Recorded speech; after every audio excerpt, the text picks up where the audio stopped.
வணக்கம். சிறகடிக்க ஆசை சீரியலில் இனி நடக்க போகுது அப்படின்னு தான் பார்க்க போகிறோம். இங்கே ரோகிணி பேசுனது உண்மை தான் அப்படின்னு சொல்லி வித்தியா உள்வாங்கிக்கிறாங்க. வாங்கி முருகன்கிட்ட சொல்கிறாங்க, ரோகிணி ரொம்பவே மாறிட்டாங்க, அவன் முன்னாடி மாதிரி இல்லைங்க. அப்படிங்கும்போது, இங்கே பாரு வித்தியா, இது நம்மளுக்கு தேவையில்லாத வேலை, நீ எதுக்கு அந்த ரோகிணிட்டெலாம் பேசிகிட்டு இருக்க அப்படிங்கும்போது, அவங்க அம்மா தான் கால் பண்ணிகிட்டே இருந்தாங்க, ஏன்டா தான் இப்போ ரோகிணி பேசுகிறதே இல்லையே அப்படிங்கிறாங்க. அப்போ எப்படி ரோகிணி பேசுனது உனக்கு தெரியும் அப்படிங்கிறாங்க. அவங்க அம்மா கூப்பிட்டாங்கன்னு வீட்டுக்கு போனாங்க, அங்கே போன பிறகு தான் ரோகிணி எப்படி நினைக்கிறா, மனோஜை பற்றி எப்படி நினைக்கிறா, நம்ம இவ்வளோ பொய் சொன்னதுனால தான் வாழ்க்கை இப்படி ஆகி போச்சுன்னு ரொம்ப ஃபீல் பண்ணுறாங்க. அதுபோக கிருஷ்ணையும் அவங்க அம்மாவையும் கிராமத்துக்கு அனுப்பிட்டு அவள் துபாய்க்கு போகணுங்கிறா அப்படிங்கிறாங்க. இதை கேட்ட முருகன் சிரிக்கிறாரு. அந்த அம்மா சொல்லுது உண்மை கிடையாது, அவங்க பயங்கரமான ஆள், ஏதோ ஒரு கேம் ஒன்று ரெடி பண்ண மாதிரி இருக்குது, பார்த்துக்க அப்படிங்கிறாங்க. இல்லை என் ஃப்ரெண்டை பற்றி எனக்கு தெரியும், அவள் ரொம்பவே மாறிட்டா, முன்னாடிலாம் இப்படி அவள் பேசவே மாட்டா, இப்போ பேசுகிறான்னா அவள் மனசுக்குள்ளே அவ்வளோத்துக்குள்ளே இது இருக்குது, கஷ்டமாக இருக்குது, அதனால தான் அப்படி பேசுகிறா அப்படிங்கிறாங்க. நீ வேணால் நான் நம்ப மாட்டேன் அப்படின்னு சொல்லிட்டு அவர் வேலைக்கு போயிடுறாரு. இங்கே வித்யா எப்படியாவது முத்து மீனாட்ட பேசி புரிய வைக்கணுமே அப்படின்னு சொல்லிட்டு, மீனா நீங்கள் எங்கே இருக்கீங்க அப்படின்னு சொல்லி கால் பண்ணுறாங்க. நான் சங்கத்தில் இருக்கேன் அப்படிங்கிறாங்க. சங்கத்துக்கே வராங்க. மீனா, இந்த சேரில் உங்களை பார்க்கும்போது செம்மையாக இருக்குது அப்படிங்கும்போது, செம்மையாக இருக்கிறதுக்காக இல்லைங்க, இதில் உட்காந்துட்டு என்னால் முடிஞ்ச யாருக்காவது ஏதாவது பண்ணணும்னு சொல்லிட்டு தான் உட்காந்துருக்கேன் அப்படிங்கிறாங்க. அப்படியா, ரொம்ப சந்தோஷம் அப்படின்னுட்டுருக்காங்க. மீனா, நான் உங்கள்கிட்ட கொஞ்சம் பேசணுமே அப்படிங்கிறாங்க. பேசுங்க அப்படிங்கிறாங்க.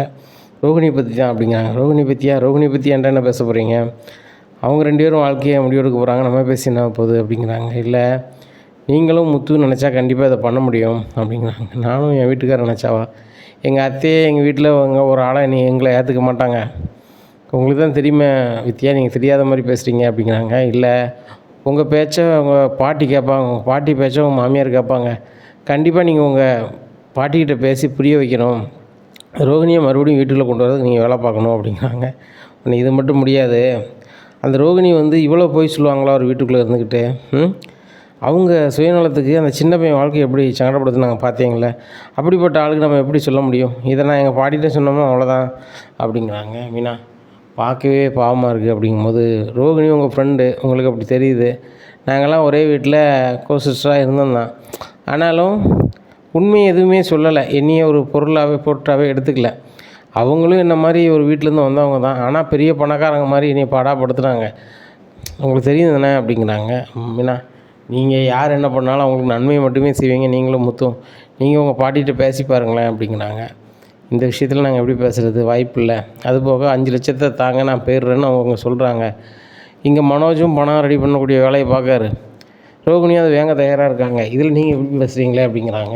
அவள் என்னமோ வாங்கிட்டு கிராமத்துக்கு போகிற மாதிரி இல்லை அப்படிங்கிற, அப்புறம் எங்கே போகிறா அப்படிங்கிறாங்க. அவள் ரொம்ப வெறுத்து போய் துபாய் போகிறேங்கிறா, அதுபோக கிருஷ்ணையும் அவங்க அம்மாவையும் கிராமத்துக்கு அனுப்புகிறாங்க அப்படிங்கிறாங்க. இதை கேட்ட மீனா, நாங்கள் என்னங்க பண்ண முடியும், பக்கத்தில் இருந்தால் கிருஷ்ணை போய் அடிக்கடி பார்த்துக்கலாம், சரி பாட்டி ஊருக்கு போகிற வழியில் கிருஷ்ணை பார்த்துக்கிற வேண்டியதான், வேறு என்ன பண்ண முடியும், நாங்களும் வளர்த்துக்கிறோம் வச்சுக்கிறோன்னாலும் ரோகிணி விட மாட்டுறாங்க, அதனால் நம்ம என்ன சொல்கிறதுக்கு இருக்குது அப்படிங்கும்போது, சரி மீனா, நான் சொல்ல வேண்டியது சொல்லிட்டேன், எனக்கு மனசு கேட்கல தான் சொன்னேன், ரோகிணி அவ்வளோ பண்ணியிருக்கா, நீங்களும் டபார்னு எதுவும் செய்யணும் பண்ண முடியாது, என்ன பாருங்கள் அப்படிங்கிறாங்க. சரி ரைட்டு அப்படின்னு சொல்லிட்டு மீனா ரொம்ப யோசனையில் உட்காந்துருக்காங்க. அப்போ முத்து வராரு. என்ன மீனா ஒரு மாதிரி இருக்கேன், நான் 5 நிமிஷம் ஆச்சு நீ கண்டுக்கிடவே இல்லை அப்படிங்கும்போது, வித்தியா சொன்னது நினச்சி பார்க்குங்க என்ன அப்படிங்கிறாங்க. ரோகிணி ரொம்பவே மாறிட்டாங்களா அப்படின்னா முத்து சிரிக்கிறாரு. மாறிட்டாங்களா, அந்த பார்வை நம்ம மாற வாய்ப்பே இல்லை அப்படிங்கிறாங்க. ஏங்க இப்படி பேசுகிறீங்க மீனா, அந்த பார்வை பயங்கரமான ஆள் அப்படிங்கிறாங்க. நம்ம கிறிஸ்து தானங்க பார்க்கணும், கிறிஸ்து வாழ்க்கை என்னங்க ஆகும் அப்படிங்கிறாங்க. மீனா, நம்ம என்ன பண்ண முடியும், நம்ம கிறிஸ்துவை வச்சுக்கிறோன்னா கேட்க மாட்டுறாங்க, அந்த ரோகிணி அதுக்கும் விடாது. இப்போ இந்த ரோகிணியும் முன்னாடி இவ்வளோ போய் சொல்லியிருக்கு, எங்கள் அம்மாக்கிட்ட எப்படி அது நடக்கும் சொல்லு, ஏற்கனவே நீ வசதியான வீட்டிலேருந்து வரல, நான் பிடிச்சமான பையன் இல்லை, நம்மளே ஏற்றுக்க மாட்டாங்குது, இப்படி இருக்கும்போது ரோகிணி எப்படி ஏற்றுக்கிடும் சொல்லு அப்படிங்கிறாங்க. எனக்கு நல்லாவே புரியுதுங்க, ஆனால் கிறிஸ்து வாழ்க்கை தான் என்ன போகுதுன்னு தெரில, ரோகிணினா துபாய் போகிறாங்குது, இவங்களை கிராமத்துக்கு பார்த்து அனுப்புதாங்காங்க, என்ன தான் போதோ, நம்ம பாட்டிகிட்ட ஏதாவது பேசலாமாங்க அப்படிங்கும்போது, மீனா, நம்ம இப்போதைக்கு எதுவுமே பேச முடியாது, பாட்டி சத்யாவுக்கு கல்யாணம் பண்ணதுக்கு அவ்வளோ உதவி பண்ணுவாங்க தான், ஆனால் இந்த விஷயத்தில் எப்படி முடிவெடுக்க போகிறான்னு தெரில, இன்னும் ஒரு 10 நாள் கழித்து கிராமத்தில் திருவிழா இருக்குது, அதுக்கு முன்னக்கூட்டி நம்ம உனக்கு டெக்கரேஷன் ஆர்டர்லாம் இருக்குது, அதை முடிச்சுட்டு நம்ம வேணால் போய் பேசி பார்ப்போம் அப்படிங்கிறாங்க. சரிங்க அப்படிங்கிறாங்க. இங்கே முத்து ஒரு ஆஃபர் வருது, கிளம்பி போயிடுறாரு. இங்கே மனோஜ் ரொம்ப கடுப்பில் கடையில் கத்திக்கிட்டு இருக்காரு. அதை பார்த்த உடனே சந்தோஷ், என்ன நீ கடையில் உட்காந்து கத்திட்டு இருக்கீங்க, கடைக்கு வர ஆட்கள் என்ன நினைப்பாங்க அப்படிங்கிறாங்க. யோ, நான் என்ன பண்ணேனே தெரியாமல் தான் ஏன் கத்திட்டு இருக்கேன் அப்படிங்கிறாங்க. உடனே சோசியர் வந்துடுறாரு. என்ன சார் நீங்கள் சொன்ன மாதிரி அவங்க பணம் தருவாங்களா மாட்டாங்களா அப்படிங்கிறாங்க. அது இன்னமும் உங்கள் மாமியார், நீங்கள் தான் பேசுங்க அப்படிங்கிறாங்க. உடனே ஆண்டி நான் வந்து மனோஜ் பேசுகிறேன் அப்படிங்கிற. மருமகனே, சாந்திமூர்த்தி ஏற்பாடை ரெடி பண்ணிடலாமா, என்றைக்குன்னு சொல்லுங்கள், நான் பண்ணிடுறேன் அப்படிங்கிறாங்க. அதுக்கெலாம் நான் ஃபோன் பண்ணலைங்க, நான் ஃபோன் பண்ணது எனக்கு எப்போ பணம் தருவீங்க அதுக்கு தான் ஃபோன் பண்ணேங்க அப்படிங்கிறாங்க. என்ன மருமகனே, எப்போ பார்த்தாலும் பணம்னே பேசிகிட்டு இருக்கீங்க, உங்கள் பொஞ்சாதி இங்கே இருக்கா, கொஞ்சமாவது உங்களுக்கு நினப்பு இருக்கா அப்படிங்கிறாங்க. நீங்கள் தாங்க சொல்லிக்கிட்டு இருக்கீங்க, எனக்கு அப்படிலாம் தோணலை, எனக்கு நீங்கள் எப்போ 10 லட்சம் தருவீங்க, எப்போ நான் ரோகின்ட்டு கொண்டு கொடுப்பேன், எனக்கு ஒரு இல்லாமல் போகணும்னு பார்த்தேன் அப்படிங்கிறாங்க. மருமகனே, 10 லட்ச ரூபா எங்களுக்கு பெரிய மேட்ரு இல்லை அப்படிங்கிறேன். சொல்லிக்கிட்டே தானேங்க இருக்கீங்க, அந்த 10 லட்சம் தந்தீங்கன்னா நான் ரோகின்ட்ட கொடுக்க போகிறேன், எந்த ஊரையும் வராது அப்படிங்கிறாங்க. இங்கே தேவிகா நினைக்காங்க, இதுக்கு மேலே நம்ம 10 லட்சத்தை கொடுக்கலையாங்க, ஒன்றும் நடக்காது, மனோஜ் பணம் கொடுத்தா தான் வீட்டு பக்கத்துலேயே வருவாங்கிறாரு, அப்படி வந்தால் தானே இவங்களுக்குள்ளே சாந்திமுத்து நடக்கும், என் மகளுக்கும் சரியாகும். சரி ரைட்டு அப்படின்னு சொல்லிட்டு, சரி மருமகனே நான் உங்களுக்கு ஒரு 1/2 மணி நேரத்தில் கால் பண்ணுறேன் அப்படின்னு சொல்லி ஃபோனை வைக்கிறாங்க. சக்திவேல் சார் லைனுக்கு போகிறாங்க. சார் நான் 10 லட்சத்தை உடனே கொடுத்துட்றேன், ஆனால் நீங்கள் தான் சார் அதுக்கு பொறுப்பு, மனோஜ் இங்கே வரணும், வைக்கணும், என் பிள்ளையோட வாழணும் அப்படிங்கிறாங்க. ஏம்மா அதெல்லாம் நான் பார்த்துக்கிறேன், நீங்கள் ஒரு 10 லட்ச ரூபா மட்டும் கொடுங்க, மனோஜுக்கு ரொம்ப தேவை இருக்குல்ல, அதான் நான் சொல்கிறோம் அப்படிங்கிறாங்க. சரி சார் நீங்களே வாங்க, நீங்களே வந்து எழுதி கொடுத்துட்டு வாங்கிடுங்க அப்படிங்கிறாங்க. நான் எழுதி கொடுத்து வாங்கணுமா அப்படிங்கிறாங்க. சார் எப்போ பார்த்தாலும் என் மருமகன் வந்து பணம்னு இருக்கார், அவர் மேலே எனக்கு சரியாக நம்பிக்கை இல்லை, நீங்கள் வந்து அதை கொடுத்துட்டு நீங்கள் நம்பிக்கை கொடுத்தீங்கன்னா போதும் அப்படிங்கிறாங்க. நான் அப்படி பண்ண முடியும், அவர் தானே மருமகன் அப்படிங்கிறாங்க. இல்லை சார் நீங்கள் கொடுத்தா அந்த 10 லட்சம் தரேன் அவ்வளோதான் அப்படின்னு சொல்லி ஃபோனை வச்சிடுறாங்க. உடனே ஜோசியக்கா ரொம்ப யோசனையாக இருக்கார். என்ன சக்திவேல் சார் என்னாச்சு, என்ன பேசுனாங்க எங்கள் ஆண்டி அப்படிங்க. உங்கள் ஆண்டி என்ன கையெழுத்து போட்டு தர சொல்லிட்டாங்க, நான் எப்படி கொடுக்க முடியும் வைக்க முடியும் அப்படிங்கிறாங்க. எனக்கா நீங்கள் பண்ண மாட்டீங்களா அப்படிங்கும்போங்க. பாருங்கள் மனோஜ், உங்களே மாதிரி ஏகப்பட்ட பேருக்கு நான் வந்து யோசனை சொல்கிறேன், அப்படி செய்யுங்க இப்படி செய்யுங்கன்னு சொல்கிறேன், அவ்வளோ பேர் நீ எழுதி கொடுங்க கையெழுத்து போடுங்க அதை செய்யுங்க இதை செய்யுங்கன்னா எப்படி பண்ண முடியும், அதான் ஒன்றும் பண்ண முடியாது அப்படிங்கிறாங்க. சார் ஏதாவது பண்ணி எனக்கு சரி பண்ணி தாங்க சார் ப்ளீஸ் சார் அப்படிங்கிறாங்க. மனோஜுங்க பாருங்கள், உங்களை பார்க்க எனக்கு பாவமாக இருக்குது, ஏன்னா உங்களுக்கு வந்து படிச்சிருக்கீங்களே தவிர்த்து அந்தளவுக்கு சிந்தனை கிடையாது. சரி ஏதோ நான் பண்ணுறேன் வாங்க அப்படின்னு சொல்லிட்டு நேராக தேவிகா வீட்டுக்கு போகிறாங்க. ஏம்மா மனோஜுக்கு நான் பொறுப்புமா, பணத்தை கொடுங்க அப்படிங்கிறாங்க. இங்கே பாருங்கள் சார், எண்ணி ஒரு வாரத்தில் சாந்திமுகூர்த்தம் நடக்கணும், அது போக என் மருமகன் என் வீட்டில் தான் இருக்கணும் அப்படிங்கிறாங்க. இதை கேட்டால் அவர் இது எப்படி முடியும் அப்படிங்கிறாங்க. இது எப்படி முடியுமா, வீட்டோட மாப்பிள்ளையை தானே நாங்கள் கல்யாணம் பண்ணியிருக்கோம், ஒரே பொண்ணு கல்யாணம் பண்ணிவிட்டு அந்த சின்ன வீட்டில் போய் என் மகன் வாழ்வாளா, இல்லை என் மகளை நான் அனுப்பிவிட்டாலும் வச்சு நல்லா பார்த்துப்பாரா, முடியாதுல்ல அப்படிங்கிறாங்க. உடனே மனோஜ் சொல்கிறார், இல்லை முடியாது, எங்கள் வீட்டிலலாம் பார்த்துக்க முடியாது, எங்கள் அம்மாவுக்கு வந்து நான் கனகாவை கல்யாணம் பண்ணியிருந்தேன் அவ்வளோதான் அப்படிங்கும்போது, மாப்பிள்ளை அப்போ ஒன்று செய்யுங்க மாப்பிள்ளை, நீங்கள் வந்து நைட்டு இங்கே வந்துடுங்க, வேலையை முடிஞ்சு உங்கள் வீட்டு போய் பகலில் போய் பார்த்துக்கோங்க அவ்வளோதான் அப்படிங்கிறாங்க. உடனே இப்போதைக்கு பணத்தை வாங்க அப்படின்னு சொல்லி சக்திவேல் சார் சொல்கிறார். பணத்தை வாங்கிடுறாங்க. வாங்கிட்டு கடைக்கு வந்துடுறாங்க. சார் இது எப்படி சரியாக சார் வருமா சார் அப்படிங்கும்போது, அவங்க சொல்கிறது சரி தானே, நான் நைட்டு வந்து வீட்டுக்கு வரல, நான் கடையில் தங்கிக்கிறேன்னு வீட்டில் சொல்லிடுங்க, நீங்கள் கனகா வீட்டில் தங்கிடுங்க, பகலில் போய் உங்கள் வீட்டில் போய் உங்கள் அம்மாவை பார்த்துக்கிடுங்க, உங்கள் அம்மாவுக்கு என்னென்ன தேவையோ அதை பண்ணி கொடுத்துருங்க, முடிஞ்சு போச்சு அப்படிங்கிறாங்க. சார் இது சரியாக வருமா அப்படிங்கிறாங்க. உங்கள் அம்மாவுக்கு கனகா வந்து ஏற்றுக்கிறது வரைக்கும் தானே, கனகாவுக்கு சரியாகிட்டுனா உங்கள் அம்மா ஏற்றுக்க தானே போகிறாங்க, அது வரைக்கும் சமாளிக்க மனோஜ் அப்படிங்கிறாங்க. சரி சார் அப்படிங்கிறாங்க. இங்கே ரோகிணிக்கு கால் பண்ணுறாரு. ரோகிணி பணம் தானே இது பண்ணிகிட்டு இருந்தேன், நீ வாங்க வேண்டிய பணத்தை வந்து உடனே வாங்கிட்டு போ அப்படிங்கிறாங்க. மனோஜ் நீங்கள் பணத்தை ரெடி பண்ணிட்டீங்களா அப்படிங்கிறாங்க. ஆமாம் பணத்தை உனக்கு ரெடி பண்ணிட்டேன், உனக்கு கொடுத்துட்டு நான் ஒரு வாழ்க்கையை பார்க்கணும் அப்படிங்கிறாங்க. மனோஜ் நீ நல்லா இருக்கணும் மனோஜ், உன் கூட வாழணும் தான் நினச்சி நான் இவ்வளோ ஆசைப்பட்டு இவ்வளோ செஞ்சேன் எல்லாமே, ஆனால் வந்து அது நடக்கலை, அது நடக்காத போது நான் கொடுத்த பணத்தையே வாங்கிக்கலான்னு சொல்லி தான் பார்த்தேன் மனோஜ் அப்படிங்கிறாங்க. சரி வந்து வாங்கிக்க ரோகிணி, உன் சூழ்நிலை எனக்கு புரியுது வா அப்படிங்கிறாங்க. ரோகிணி பிறப்பிட்டு வந்துடுறாங்க. அந்த 5 லட்சத்தை கொடுக்காங்க. ரோகிணி இந்த பேப்பரில் முதல்ல எழுதிட்டு பணத்தை எடு அப்படிங்கிறாங்க. மனோஜ் இப்போ கூட என் மேலே உங்களுக்கு நம்பிக்கை இல்லையா அப்படிங்கிறாங்க. ரோகிணி நீ பணத்தை வாங்கிட்டு நீ எழுதிட மாட்டேன்னு சொன்னால் என்ன செய்ய முடியும், நானும் ரொம்ப விவரமாக தான் இருப்பேன் அப்படிங்கிறாங்க. அப்படியா, சரி நீ விவரம் எனக்கு தெரியும், அதான் அவங்க அம்மா சொல்ல கேட்டுக்கிட்டு என்கிட்ட பேசவே மாட்டேங்க, எவனுமே தான் பொஞ்சாதிட்டு இப்படி இருக்க மாட்டான், தனக்கு வந்து முதல்ல பொஞ்சாதி தான் முக்கியம், அம்மா சொல்லுது சரின்னா மட்டும் தான் கேட்பான், நீ வந்து உங்கள் அம்மா சொல்லுது சரியா தப்பான்னு தெரியாமல் சரிம்மா நீ ஏற்றுக்கிட்டு இருப்ப அப்படிங்கிறாங்க. இங்கே பாரு உனக்கு எனக்கும் சம்மந்தம் இல்லைன்னு ஆகிப்போச்சு, நீ பணத்தை வாங்கிட்டு கையெழுத்து அங்கே போட போகிற, இப்போ வந்து எங்கள் அம்மா வந்து எதுவும் பேசாது, இந்த பேப்பரில் எழுதி கொடுத்துட்டு போயிட்டே இரு அப்படிங்கிறாங்க. உடனே ரோகிணி எழுதி கொடுத்துட்டு மனோஜ் நான் கிளம்புறேன் அப்படின்னு சொல்லி பணத்தை வாங்கிட்டு போகிறாங்க. அப்போ ரோகிணிகிட்ட சொல்கிறாங்க, நீ எங்கே போனால் நல்லாரு, ஃபோன் பண்ண தோணுனா எப்போனாலும் ஃபோன் பண்ண வை அப்படின்னு மனோஜ் வந்து ரோகிணிட்ட சொல்கிறாங்க. மனோஜ் நான்லாம் ஃபோன் பண்ண மாட்டேன், நீ எனக்குன்னே இல்லைன்னு பார்க்க போகிறீங்க, கண்டிப்பாக வந்து என்கிட்ட எழுதி அனுப்புற நீங்கள் கல்யாணம் தானே பண்ண போகிறீங்க அப்படின்னு சொல்லிட்டு கிளம்பிடுறாங்க. இங்கே மொட்டை சந்தோஷ் பயங்கரமாக சிரிக்கிறார். ஏன் சிரிக்கீங்க அப்படிங்கிறாங்க. ரோகிணி என்னமோ இன்னுமே தான் நீ கல்யாணம் முடிப்பேன்னு நினச்சிக்கிட்டு இருக்காங்க, நீ யாருக்குமே கல்யாணம் முடிச்சுன்னு எங்களுக்கு தானே தெரியும் அப்படிங்கிறாங்க. யோ இப்போ வந்து ரோகிணியாலுமே ஒன்றும் செய்ய முடியாது, நம்ம கல்யாணம் முடிச்சுட்டு வச்சுட்டேன் அப்படின்ட்டு பேசிகிட்டு இருக்காங்க. இங்கே மொட்டை சந்தோஷம் உடனே தேவிகாவை கால் பண்ணி, மேடம் ரோகிணிட்டு 5 லட்சம் கொடுத்தாச்சு, இனிமேல் உங்கள் பொண்ணுக்கு மட்டும்தான் மாப்பிள்ளை, எப்போனாலும் உங்கள் மகா இங்கே கடைக்கு வரலாம் போகலாம், ஏன் நீங்கள் கூட கல்லால் வந்து இருக்கலாம் அப்படிங்கிறாங்க. இதை கேட்ட மனோஜ், நீ என்ன நினச்சிட்ருக்க, நீ இது கால் பண்ண அப்படிங்கும்போது, அதானே உண்மை, ரோகிணி வந்து உனக்கு அவங்களுக்கு சொந்தம்ட்டு போயிட்டான், இப்போ வந்து அந்த கனகா தானே உனக்கு பஞ்சாயத்து அப்படிங்கிறாங்க. ஐயோ முதல்ல அது சரியாகட்டும்யா, சரியான பொருள் தான் ஏன் வீட்டுக்கு கூட்டி போக முடியும், அது வரைக்கும் நான் சக்திவேல் சார் சொல்கிறது மாதிரி தான் பண்ண முடியும் அப்படின்னோடனே சக்திவேல் சொல்கிறாரு, மனோஜ் இனிமேல் நீங்கள் பெரிய கோடீஸ்வரனாக போகிறீங்க அப்படிங்கும்போது, ஆமாம் சார் அப்படிங்கிறாங்க. அதுக்கு முன்னாடி எனக்கு தச்சனை வேணும்ல அப்படிங்கிறாங்க. தச்சனைனா அப்படிங்கிறாங்க. 5 லட்சம் ரோகிணிட்ட கொடுத்தீங்க, இந்த 5 லட்சத்தை எனக்கு கொடுங்க அப்படிங்க. என்ன சார் 5 லட்சத்தை கேட்கிங்க அப்படிங்கிறாங்க. பிறகு எவ்வளோ பெரிய யோசனை சொல்லியிருக்கேன், எவ்வளோ பெரிய கோடீஸ்வரி வீட்டில் உங்களுக்கு கல்யாணம் பண்ணி வச்சுருக்கேன், இந்த 5 லட்சம் எனக்கு வேண்டாமா, 5 லட்சத்தை கொடுங்க அப்படிங்க. சார் இதில் ஒரு 3 லட்சத்தை மட்டும் வச்சுக்காங்க, 2 லட்சத்தை உங்களுக்கு சம்பளம் கொடுக்கணும் அப்படிங்கிறாங்க. அவங்கள பார்க்கும்போது பாவமாக தான் இருக்குது. சரி ரைட்டு கொடுங்க அப்படின்னு 3 லட்சத்தை வாங்கிட்டு அவர் கிளம்பிடுறாரு. 2 லட்சத்தை சம்பளத்தை கொடுத்துட்றாரு. நம்ம கையில் ஒரு காசு இல்லையே அப்படிங்கும்போது இங்கே கனகா கால் பண்ணுறாங்க.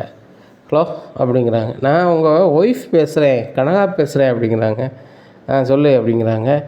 புதுசாக ஃப்ரிட்ஜு அங்கே ஆர்டர் கொடுத்துருக்கேன்னு சொன்னீங்க, வந்துட்டா அப்படிங்கிறாங்க. உடனே வரல அப்படிங்கிற. ஹஸ்பண்ட் சீக்கிரம் வாங்க ஹஸ்பண்ட், அப்போ தானே நான் அதில் உட்கார முடியும், அப்படி வந்து உட்காந்தா தானே நீ ஜூஸ் வாங்கி தருவ அப்படிங்கிறாங்க. ஆமாம் ஜூஸ் வாங்கி தரேன் அப்படின்னு சொல்லி கத்திட்டு ஃபோனை வச்சிடுறாங்க. கொஞ்ச நேரம் கழிச்சு தேவிகா வேறு நம்பர்லேருந்து கால் பண்ணுறாங்க. என்ன மாப்பிள்ள, என் பொண்ணு உங்கள்கிட்ட ஆசையாக பேசணும்னு கால் பண்ணால் நீங்கள் ஏன் பேச மாட்டேறீங்க, 10 லட்ச ரூபா வாங்கிட்டு போனீங்க, என் பொண்ணுகிட்ட சந்தோஷமாக கூட பேச மாட்டீங்களா அப்படிங்கிறாங்க. இல்லைன்ட்டி நான் வந்து ஏற்கனவே வியாபார பிஸியில் இருந்தேன் அப்படிங்கிறாங்க. சரி நீங்கள் அங்கே வந்து ஃபோனில் பேசுறதுனால தானே அப்படி இருக்கீங்க, நான் என் டிரைவர் கூட தேவிகாவை அனுப்பிவிட்றேன். தேவிகா சொல்கிறாங்க, நான் டிரைவர் கூட வந்து கனகாவை அனுப்பிவிட்றேன், நீங்கள் கனகா கிட்ட சந்தோஷமாக பேசுங்க மருமகனே, நான் அனுப்பிவிட்றேன் அப்படின்னு சொல்லிட்டு டிரைவரையும் கனகாவை அனுப்பிவிட்ருந்தாங்க. கனகா வந்து கல்லால் உட்காந்துருக்காங்க. ஹஸ்பண்ட் எனக்கு வந்து புது ஃப்ரிட்ஜை காமிங்க, எப்போ வரும், எனக்கு ஜூஸ் எப்போ வரும் அப்படிங்கும்போது மட்டும் சந்தோஷம். என்னங்க ஓனர் மேடம் குடிங்க, ஜூஸை குடிங்க அப்படின்னு சொல்லி ஜூஸை குடிச்சிடுறாங்க. ஜூஸை நல்லா குடிச்சிட்டு இருக்காங்க. சரி நீ எத்தனை ஜூஸ் வாங்கி தருவீங்க ஹஸ்பண்ட் அப்படின்ட்டு இருக்கும்போது விஜயா வந்துடுறாங்க. டேய் இந்த பொண்ணு இங்கே என்னடா செய்யுது, அந்த சக்திவேல் எங்கடா அப்படிங்கிறாங்க. வீட்டுக்கு போயிருக்காரு, அவர் பொண்டாட்டி கொண்டு விட்டு அவர் பாட்டில் போயிடுவாரா, என்ன நினச்சிட்டு இருக்காரு அப்படிங்கிறாங்க. உடனே சந்தோஷத்தை சொல்லுறாங்க. அவர் உடனே ஃபோன் பண்ணி வர சொல்லு அப்படிங்கிறாங்க. மேடம் இப்போ தான் அவர் 3 லட்சம் வாங்கிட்டு போனார், அவர் எப்படி உடனே வருவார், எப்படி 3 லட்சம் வாங்கிட்டு போனாரா அப்படிங்கிறாங்க. உடனே என்னையா அப்படிங்கிறாங்க. ஏம்மா என்னை தேவை சொல்லிகிட்டு இருக்கான், அவருக்கு முக்கியமான வேலைன்னு சொல்லிட்டு அவர் வீட்டை விட்டு போனாப்புல அப்படிங்கிறாங்க. விட்டு போனால் அவள் போய் கல்லால் உட்காந்துருப்பாளா, கல்லால் உட்காந்து ஜூஸாக குடிச்சு வச்சுருக்கா, இதெல்லாம் யார் கொடுத்து வாங்கி கொடுக்குறது அப்படிங்கிறாங்க. சக்திவேல் சார் தான் வாங்கி கொடுத்து வச்சுட்டு போனார் அப்படிங்கிறாங்க. டேய் மனோஜ் இங்கே பாரு, ஜோசியக்காரருக்கு ரொம்ப இடம் கொடுக்காத, அவர் பொண்டாட்டியை கல்லால் உட்காரெல்லாம் சரி கிடையாது, அம்மா வந்து எங்கடா உட்காருவேன் அப்படிங்க, அம்மா இதில் உட்காருங்க அப்படிங்கிறாங்க. டேய் யாரெல்லாமோ கல்லால் உட்காந்துருப்பாங்க, நான் ஏத்தாப்பில் உட்காந்துருப்பேனா, எனக்கு மனோஜ் எனக்கு உடனே ஒரு 5000 செலவுக்கு வேணும் கொண்டா அப்படிங்கிறாங்க. எதுக்கும்மா 5000 அப்படிங்கிறேன். டேய் ஆமாம் எத்தனை 1000 தந்துருப்போம் உனக்கு, 5000 பெருசாக பேசுகிறேன், வர 3ஆம் தேதி எனக்கு பிறந்த நாள், அதுக்கு நான் ட்ரெஸ் இருக்கோண்டா, ஏற்கனவே என்கிட்ட ஒரு 20,000 இருக்குது, இதை வச்சுக்கிட்டு நான் போய் எடுக்க போகிறேன் அப்படின்னு சொல்லிட்டு போய் 5000 வாங்கிட்டு பார்வதிக்கு கால் பண்ணுறாங்க. எங்கே இருக்க பார்வதி சீக்கிரம் வா அப்படிங்கிறாங்க. நீ சொன்ன இடத்துக்கு வந்துட்டேன் அப்படிங்கிறாங்க. அங்கே போய் துணி எடுக்காங்க விஜயா. இன்னும் விஜயா ரொம்ப சந்தோஷமாக இருக்குது அப்படிங்கும்போது மனோஜ் வந்து ரோஹினிட்ட வந்து கையெழுத்து வாங்கிட்டானா என்கிட்ட சொன்னான் அப்படிங்கும்போது, ஏய் என்ன அப்படிங்கிற. ஆமாம் ஏன் இந்த பிறந்தநாளுக்கு வந்து நிறைய பேரை நான் கூப்பிட்ருக்கேன், ஏன் மனோஜுக்கு வருங்கால மனைவியே அங்கே வரத்தான் போகிறாங்க அப்படிங்கிறாங்க. என்ன சொல்கிற அப்படிங்கிறாங்க. ராஜேஸ்வரிட்ட பேசிட்டேன், அவள் மோளுக்கும் வேற ஒரு பையனுக்கும் கல்யாணம் ஆயிருந்துச்சு, இப்போ அவள் நீக்கிட்டா, என்ன இப்போ அவளும் மோளை கூட்டி வர போகிறான், மனோஜும் அவளை பார்க்க போகிறான், மனோஜ் என்ன 2 பேரும் பார்த்துக்கிட்டு 2 பேருக்கும் பிடிக்குன்னு சொல்ல போகிறாங்க, நாங்கள் கல்யாணம் பண்ணி வைக்க போகிறோம், சிறப்பாக நடக்க போகுது அப்படிங்கிறாங்க. என்ன சொல்கிறேன் அப்படிங்கிறாங்க. ஆமாம் ரோஹினிட்டு 5 லட்சம் கொடுத்துட்டான், எப்படி கொடுத்தான் அப்படிங்கும்போது, மனோஜ் பெரிய பிஸ்னஸ் மேன், அவனுக்கு 5 லட்ச ரூபாலாம் பெரிய மேட்டரா, நான் வந்து இங்கே வந்துட்டேன், வந்து நிற்கும் போது தான் ஃபோன் பண்ணால் இந்த மாதிரி பணம் கொடுத்துட்டோமா, ஒரு பேப்பர்லேயும் வாங்கிவிட்டேன், ஆனால் நீங்கள் வரும்போது எனக்கு சொல்ல மறந்துட்டோமான்னு சொன்னான். ஏன் பிஸ்னஸ் மேன்னா மறக்க தானே செய்வான் அப்படிங்கிறாங்க. நீ தான் மனோஜே பிஸ்னஸ் மேன்ட்டு கிடக்க, ஆனால் மனோஜ் ஒரு லாபத்தை எதுவும் பார்த்த மாதிரி இல்லை, இருக்க வீடை வந்து இல்லாமல் ஆக்கக்குள்ள வேலையை தான் பார்த்தான். அதை கூட இந்த முத்து மீனாவை தானே இது பண்ணாங்க, அவங்கெல்லாம் பிஸ்னஸ் பண்ணது ஒரு பிஸ்னஸாக அப்படி இப்படிங்க. இந்த முத்து நல்லாவே சம்பாதிக்கிறான், மீனா சங்கத்தில் பெரிய பொறுப்பில் இருக்கா, அது போக வந்து அங்கே இருக்க வேலை பார்க்குறவங்க எல்லாருக்கும் அப்படி செய்கிறா. நான் என்கிட்ட அவ்வளோ பேர் சொல்கிறாங்க மீனாவை பற்றி, மீனா என்னெல்லாமா பேசுது வைக்குது அப்படின்ட்டு அப்படிங்கிற. ஆமாம் மீனா புராணத்தை பேச தான் வந்திருக்க, பிறந்தநாளுக்கு வந்து சேரு அப்படிங்கிறாங்க. சரி சரி வந்துடுறேன், நான் இந்த உனக்கிட்ட இந்த ட்ரெஸ் அப்படின்னு பார்வதிக்கு ஒரு ட்ரெஸ் எடுத்து கொடுக்காங்க. இங்கே விஜயா வந்து வீட்டில் சொல்கிறாங்க, ஏங்க என் பிறந்தநாளை சிறப்பாக கொண்டாடினாங்க அப்படிங்கிறாங்க விஜயா. நம்மளுக்கு இவ்வளோ வயசாகி போச்சு, இதில் பிறந்தநாள் கொண்டாடி என்ன பண்ண போகிறோம்? எனக்கு 60வது பிறந்தநாள் வரும்போது கூட வேண்டான்னு எதுக்கு சொன்னேன், நம்ம பேரனோ பேத்தியோ எடுத்து இது பண்ணல அப்படிங்கும்போது அது நல்லா இருக்காது விஜயா, வேண்டாம். 4 பேர் என்னத்தையாவது சொல்லுவாங்க, அவங்களுக்கு மனசு சங்கடப்படும், வேண்டாம் அப்படிங்கிறாங்க. இல்லைங்க நான் பண்ண தான் போகிறேன் அப்படிங்கும்போது விஜயா, அப்போ பண்ணு, நான் ஒன்றும் பண்ண முடியாது அப்படிங்கும்போது, ஏங்க நம்ம வீட்டுக்கு ஏகப்பட்ட சொந்தக்காரங்களாம் வர சொல்ல போகிறேன், நல்லா சமைக்கணும் வைக்கணும் அப்படிங்கும்போது, இங்கே பாரு ஏற்கனவே மீனாவும் முத்தும் வேலை வேலைன்னு அலையுதாங்க, ஒரு நேரம் உட்காந்து சாப்பிட்ட மாதிரி இல்லை, நீ வேறு பிறந்தநாள் பார்ட்டி வைக்கணுங்க. அப்படி வைக்கணுங்கும் போது ஏகப்பட்ட பேருக்கு சமைக்க வேண்டியிருக்கும், மீனாவால் முடியாது. அப்படி வைக்கணும்னா நீனும் மனோஜ் தான் அதை பார்த்துக்கிடணும் அப்படிங்கிறாங்க. ஏங்க மனோஜ் நான் சொன்னால் கேட்பாங்க அப்படின்னு சொல்லி மனோஜ் கால் பண்ணிட்டே, மனோஜ் என் பிறந்தநாள் பார்ட்டிக்கு பெரிய சமைக்கிறவங்களாம் ரெடி பண்ணு, நம்ம வீட்டில் தான் சமையல் பண்ணணும் அப்படிம்போது, ஏமா ஒரு 500 கேக்கு வாங்கி அதை வெட்டிட்டு சத்தனாமல் இருந்து சாப்பிட்டு போகிறத விட்டுவிட்டு நீங்கள் என்னம்மா ரெடி பண்ணிகிட்ருக்கீங்க அப்படிங்கிறாங்க. உடனே டேய் அப்படி இல்லைடா, எனக்கு வந்து சிறப்பாக கொண்டாடணும்டா, அது போக உன்னை பார்க்க பொண்ணு வீட்டுக்காரங்களாம் வராங்க அப்படி, என்னம்மா சொல்கிறீங்க? ஆமாடா பெரிய பணக்காரி நம்ம ராஜேஸ்வரி, அவன் மோவை பார்க்க வரா, அவளுக்கு மட்டும் உன்னை பிடிச்சிக்கிட்டு வச்சுக்கிட்டுன்னு சொன்னால் உடனே பெரிய கோடீஸ்வரனாக போகிறேன், இந்த பார்ட்டிக்கு எல்லோரையும் நான் கூப்பிட்ருக்கேன் அப்படிங்கிறாங்க. மனோஜுக்கு என்ன சின்ன தெரியலாமா, சரிம்மா பண்ணிடலாம் அப்படிங்கும்போது மட்டும் சந்தோஷம். எங்கள் வீட்டில் வந்து எங்கள் அம்மா பிறந்தநாள் சிறப்பாக கொண்டாடணுங்காங்க, அது போக எனக்கு பெரிய வசதியான வீட்டில் பொண்ணு வருதுங்காங்க, நீ வந்து ரெடி பண்ணு அப்படிங்கிறாங்க. இதை கேட்ட கனகா, என்ன எப்படி பேசுகிறீங்க, எங்கள் அம்மாட்ட சொல்கிறேன் அப்படின்னு சொல்லி டிரைவர் எங்கள் அம்மாவுக்கு கால் பண்ணித்தாங்க அப்படிங்கிறாங்க. உடனே கால் பண்ணி கொடுக்காங்க. ஏம்மா மனோஜ் தானே என் ஹஸ்பண்டு, அவங்க வேறு கல்யாணம் முடிக்க போகிறோன்னு பேசிகிட்டு இருக்காங்கம்மா, நீ உடனே கிளம்பி வாமா அப்படிங்கிறாங்க. இங்கே சரியான கடுப்பில் தேவிகா வராங்க. என்ன நினச்சிட்ருக்கீங்க மாப்பிள்ள, என் மகளுக்கு ஒன்றுமே தெரியாதுன்னு நினச்சி பேசிகிட்ருக்கீங்களா, ஓரளவு அவளுக்கும் புரியும், நீங்கள் வேறு கல்யாணம் முடிக்க போகிறீங்க வைக்க போகிறேன்னு பேசுனீங்களா அப்படிங்கும்போது, இல்லைங்க எங்கள் அம்மா வந்து பிறந்தநாள் அதுக்கு சாப்பாடெல்லாம் கொடுக்கணும், ஆர்டர் கொடுக்கணும்னு சொன்னேன் அப்படிங்கிறாங்க. அப்படியே மாப்பிள்ள உங்கள் வீட்டிலே தான் வந்து ஹோட்டல் வச்சுருக்காங்களே ரவியும் சுருதியும், அவங்களே பண்ணிடுவாங்களே அப்படிங்கும்போது, இல்லை எங்கள் அம்மா வந்து அதோட பெரிய ஒரு ரெஸ்டாரண்ட்லேருந்து சாப்பாடு வரணுங்கிறாங்க, அது போக டெக்கரேஷன்லாம் பயங்கரமாக இருக்கணுங்கிறாங்க, அதான் டெக்கரேஷன் பண்ணதுக்கு அந்த சிந்தாமணிகிட்டையும் சொல்லியிருக்கிறேன், சாப்பாடு அந்த நீத்து ரெஸ்டாரண்ட்டில் சொல்லியிருக்கிறேன் அப்படிங்கிறாங்க. உடனே சரி மருமனை என்னமோ பண்ணுங்கள், பார்க்கணுங்க நம்ம போகலாம், நாளைக்கு வந்து ஹஸ்பண்டை பாரு அப்படிங்க. ஹஸ்பண்ட் நான் போயிட்டு வரேன், நாளைக்கு நான் வரும்போது அந்த புது ஃப்ரிட்ஜு வந்துடணும், நான் அதில் உட்காந்து தான் ஜூஸ் குடிப்பேன், இன்றைக்கி மாதிரி டேபிளில் உட்காந்து குடிக்க மாட்டேன், வரட்டுமா? ஒரு குண்டு மாமியார் வந்தாங்கள்ல, அவங்கள வர வேண்டாம்னு சொல்லிடுங்க, அவங்க கல்லாலேருந்து காசை எடுத்துகிட்டு போகிறாங்க, காசு இருந்தால் தானே நீங்கள் எனக்கு ஜூஸ் வாங்கி தர முடியும் அப்படிங்கிறாங்க. என்ன மாப்பிள்ள யாரெல்லாம் வந்து உங்கள் கல்லாவில் காசு எடுக்கிறாங்கன்னா இன்னொன்று அப்படி இருக்கக்கூடாது அப்படிங்கும்போது, என்னங்க என் கல்லா விஷயமா சொல்கிறீங்க அப்படிங்கிறாங்க. இங்கே பாருங்கள், நீங்கள் நேற்று வரைக்கும் இந்த கடை ஓனரு, என் மூளை என்னையே கல்யாணம் பண்ணிங்களா, என் மருமகன், நீங்கள் அனாவசியமாக செலவு பண்ணி நான் பார்த்துட்டு இருக்க முடியாது, ரோகிணிக்கு 5 லட்சம் கொடுத்தீங்களே, பேப்பரில் அதை வாங்கிட்டேன்னு சொல்கிறீங்களா, அந்த பேப்பர் ஒன்று தாங்க அப்படிங்கிறாங்க. கொடுத்துட்றாங்க. கொடுத்தோன்னே சரி நான் கிளம்புறேன் அப்படின்னு சொல்லி கூப்பிட்டு கிளம்பிடுறாங்க. என்னடா இது நம்ம கடை விஷயத்தெல்லாம் இவங்க தள்ளிடுதாங்க அப்படின்னு சொல்லிட்டு, சரி ரைட்டு அப்படின்னு சொல்லிட்டு வீட்டுக்கு போகிறாங்க. அங்கே விஜயா சொல்கிறாங்க, டேய் மனோஜ் நான் நினச்சதெல்லாம் நடக்க போகுடா, இந்த ரோகிணி ஒன்றையை ஒட்டி என்றைக்கு போவான்னு நினச்சேன், போயிட்டா, அந்த என் ஃப்ரெண்டும் உனக்கு பொண்ணு தரான்ட்டா, ஆனால் மோளுக்கு மட்டும்தான்டா பிடிக்கணும், அதை மட்டும் நீ எப்படி பர்ஃபார்மன்ஸ் பண்ணிக்கடா, முடி கட்டி நல்லா ஒன்று ரெடி பண்ணி வெட்டி என்ன ஜம்முன்னு வா அப்படிங்கிறாங்க. உடனே ஏம்மா அதெல்லாம் வேண்டாம்மா, நீங்கள் வர வேண்டாம்னு சொல்லுங்கள் அப்படிங்கும்போது, டேய் என்னடா வர வேண்டாம் அதுன்னு சொல்லிக்கிட்டு இருக்கேன், இந்த பிள்ளைக்கு மட்டும் பிடிக்குதான்னு பாரு, உனக்கு வந்து வசதியான வீட்டில் நான் பொண்ணு பார்க்க வைக்கணும்னு சொன்னோம்ல, முடிச்சு தான் வைக்க போகிறேன், இந்த முத்து மீனா வந்து இந்த வீட்டில் வந்து ரொம்ப ஓவராக பண்ணிகிட்ருக்காங்க அப்படின்ட்டுருக்காங்க, பார்த்துக்கலாம் விடு அப்படின்ட்டுருக்காங்க. உடனே ஃபோன் வருது ராஜேஸ்வரிட்டேருந்து, நாளைக்கு நேரில் வா அப்படிங்கிறாங்க வீட்டுக்கு. சரி வரேன் அப்படின்னு சொல்லி ராஜேஸ்வரி வீட்டுக்கு போயிட்டு காரில் போய்ட்டுருக்காங்க. மீனா ஒரு ஆஸ்பத்திரி முன்னாடி இருக்காங்க.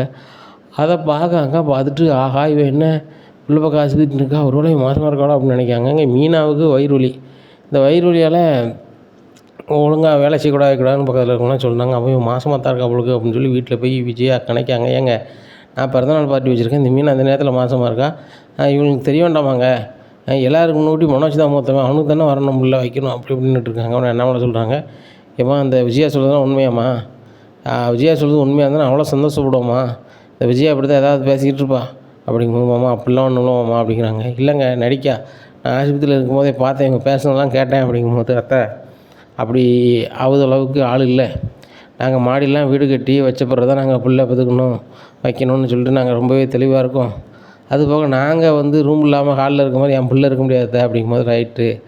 அப்போ நீ வேறு எதுக்கு தான் போயிருக்க அப்படின்னு சொல்லிட்டு, அப்போ எதுக்கு தான் நீ போனேன் அப்படிங்கிறாங்க. அத்தை எல்லோரும் அப்படி நினச்சி தான் நாங்கள் கூட்டி போயிட்டாங்க, அப்படி ஒன்றும் இல்லை. எனக்கு வந்து ஒழுங்காக சாப்பிடாம வைக்காமல் குடல் வந்து புண்ணாகி போச்சு, அதை நீங்கள் பார்த்துக்கோங்க, அதிக வேலை செய்யக்கூடாதுன்னு சொன்னாங்க அப்படிங்க. அப்படியா அப்படின்னு சொல்லிட்டு, சரி சரி அப்போ சரி தான் அப்படிங்கும்போது, விஜயா இப்போ உனக்கு ரொம்ப ஆறுதலாக இருக்குமே அப்படிங்கிறாங்க. ஏங்க இல்லைங்க, நான் மனோஜுக்காக தாங்க சொன்னேன். மனோஜ் இந்த வீட்டில் பெரிய பையன், அவனுக்கு தானங்க எல்லாம் நடக்கணும். அவனுக்கே வந்து நான் ஜோடியாக இல்லை தனியாக இருக்கணும்னு ரொம்ப வெறுப்பில் பேசுகிறாங்க. அவனுக்கு எப்போ கல்யாணம் முடியும் எப்போ கல்யாணம் முடியும்னு கேட்டு போய் இப்போ நான் கல்யாணமே வேண்டாம், பொண்ணு வீட்டுக்காரங்களே வர வேண்டாம்னு சொல்கிறான். அந்தளவுக்கு அவன் வெறுப்பில் இருக்காங்க அப்படிங்கிறாங்க. விஜயா மனோஜ் எதுக்கு வேண்டான்னு சொன்னான் அவன்கிட்ட கேளு. பழைய மனைவியை மறக்க முடியாமல் கூட அவன் சொல்லலாம் அப்படிங்கும்போது, ஏங்க அவளே ஒன்று விட்டு போய்ட்டு 5 லட்சத்தை வாங்கிட்டு மனோஜ் வேணுன்னா 5 லட்சத்தை வாங்குவாங்க எப்போலாங்க அப்படின்ட்டு இருக்காங்க. சரி விஜயா விடு, வேலையை பாருங்க அப்படிங்கிறாங்க. அந்த நாள் போகுது. மறுநாள் ரோகிணியை வந்து சுருதி பார்க்குறாங்க. என்ன ரோகிணி, மனோஜ் வந்து உங்களுக்கு வேண்டான்னு சொன்னீங்க, ஆனால் வந்து சும்மா தான் சொல்லுவீங்கன்னு நாங்களும் மீனாவும் நினச்சிட்டு இருந்தோம். பணத்தை வாங்கிட்டு வேண்டான்னு எழுதி கொடுத்தீங்களே, மனோஜ் வேறு கல்யாணம் முடிக்காத உடனே ரெடியாகிறாரு அப்படிங்கும்போது எனக்கு அது நல்லாவே தெரியும் அப்படிங்கும்போது, ஏன் ரோகிணி இப்படி பண்ணீங்க? பணத்துக்காக தான் அப்படி வேண்டான்னு எழுதி கொடுத்தீங்களா அப்படிங்கும்போது, இல்லை அப்படி இப்படின்னு பேசிகிட்டு இருக்காங்க. கிறிஸுக்காக தான் பண்ணேன் அப்படிங்கிறாங்க.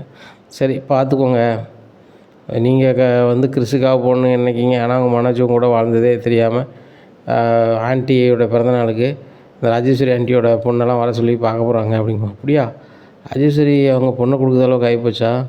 சரி சரி அப்படின்னு சொல்லி மனசுக்கு நினைக்காங்க. ஆனாலும் மனோஜ் மேலே சரியான கடுப்பாகுது. நம்ம வந்து இந்த ஊரை விட்டு போன பிறகு கல்யாணம் பண்ண வேண்டியது, நம்ம அவ்வளோ சொல்லியிருக்கோம் அந்த ஊரில் இருக்க போகிறதில்ல வைக்க போகிறதில்லன்ட்டு.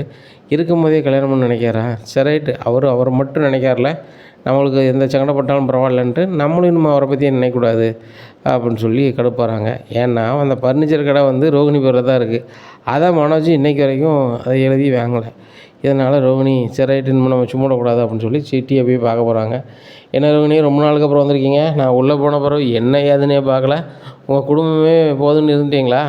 என்கிட்ட வாங்கின பணத்தை தரல, பார்க்கையாவது இப்போ தான் வரணும்னு தோணுச்சே, சரி வாங்க அப்படிங்கிறாங்க. சித்தி நான் வந்து குடும்பத்தோடு இல்லை, என் விஷயம் எல்லாம் தெரிஞ்சோன்னே என்னை வீட்டை விட்டு அனுப்பிட்டாங்க, அதானே அவங்கள எப்படி வச்சுருப்பாங்க, வாயில் வரதெல்லாம் ஃப்ராடு தானே அப்படிங்கிறாங்க. அதெல்லாம் இருக்கட்டும், நான் எனக்கு ஒரு உதவி கேட்டு தான் கொண்டு வந்தேன் அப்படிங்கும்போது இவர் சிரிக்கிறாரு.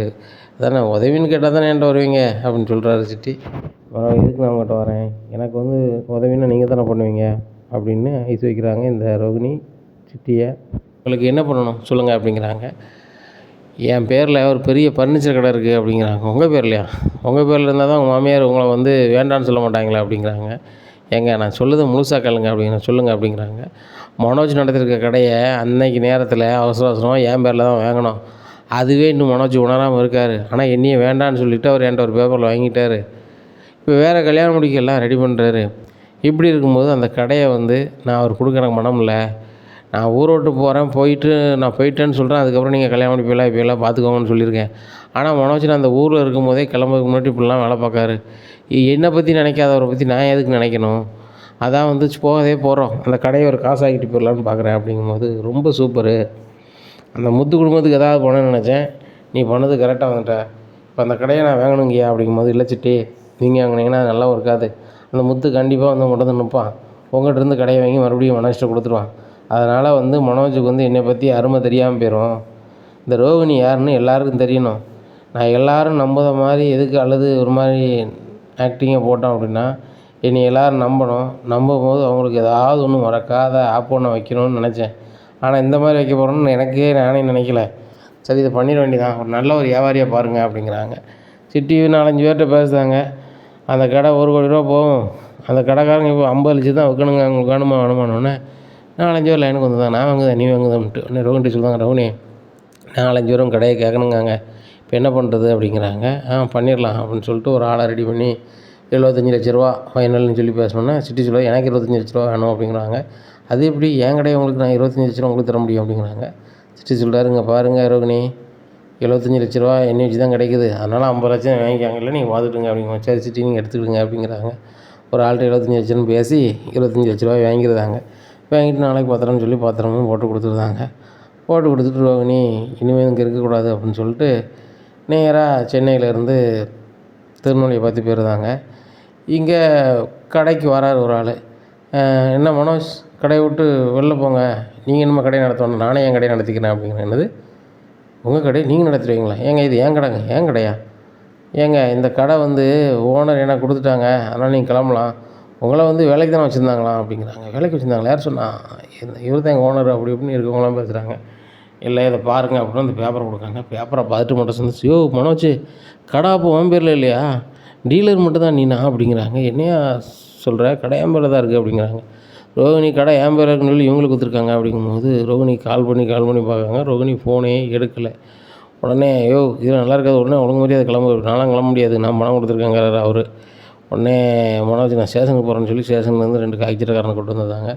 மனோஜ் தான் ரொம்ப நாளாக கடை நடத்திருக்காரு, நீங்கள் என்ன அவர் கடையில் வந்து இது பண்ணிட்டீங்க, கிளம்புங்க அப்படிங்கிறாங்க. சார் நீங்கள் யார் சார் அப்படிங்க. எங்களை பார்த்தா தெரியலையா? நாங்கள் தான் காய்ச்சறக்காரங்க அப்படிங்கிறாங்க.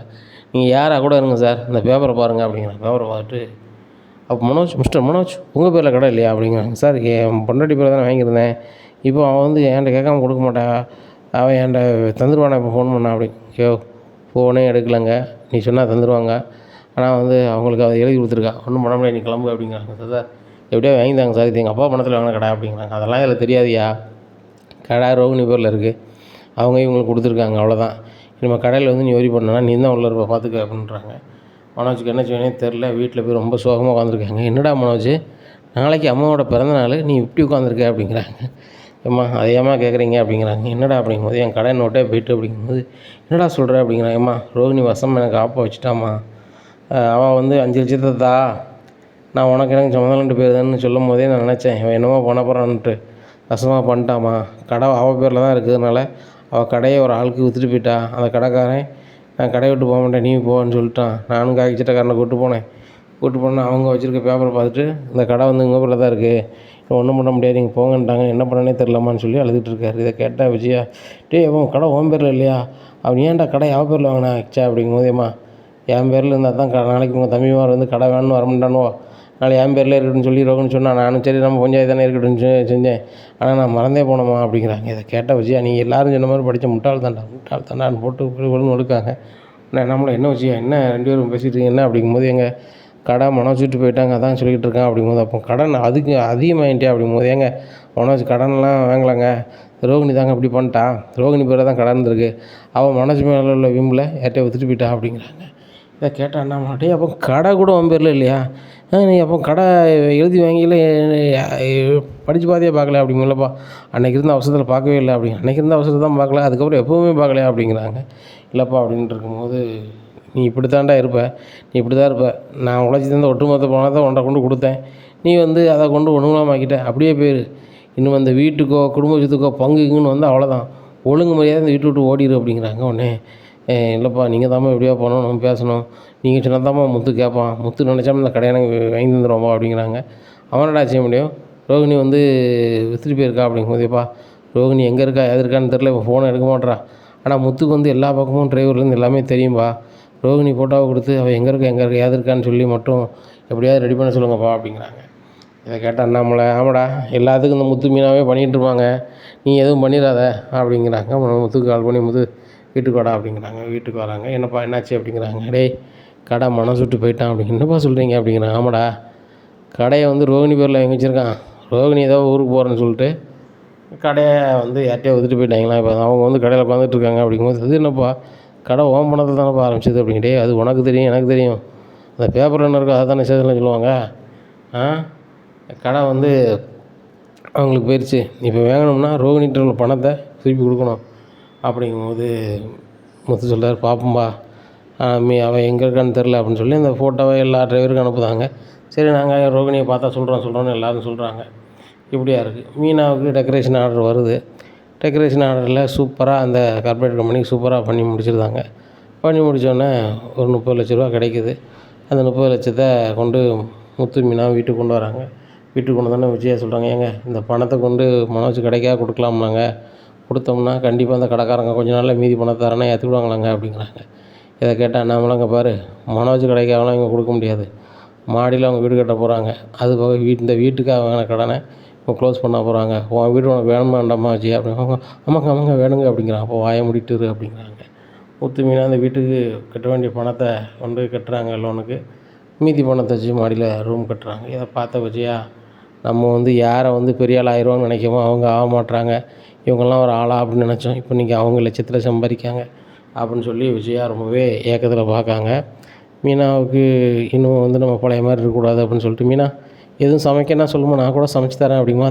அதெல்லாம் வேண்டாம் அப்படின்னு. இல்லைம்மா நீனும் கிணத்துக்கு போகிற வைக்க தொழில் பண்ணுத, நான் சும்மா தானே இருக்கேன், என்னால் முடிஞ்சது பண்ணுதேன் அப்படின்னு சொல்லி கிச்சனை பார்த்து போகிறாங்க. இனியும் நடக்கும் அப்படிங்கிறத பொறுத்து வந்து பார்க்கலாம். நம்ம சேனலை நீங்கள் மறக்காமல் லைக் அண்ட் சப்ஸ்கிரைப் பண்ணுங்கள். நன்றி, வணக்கம்.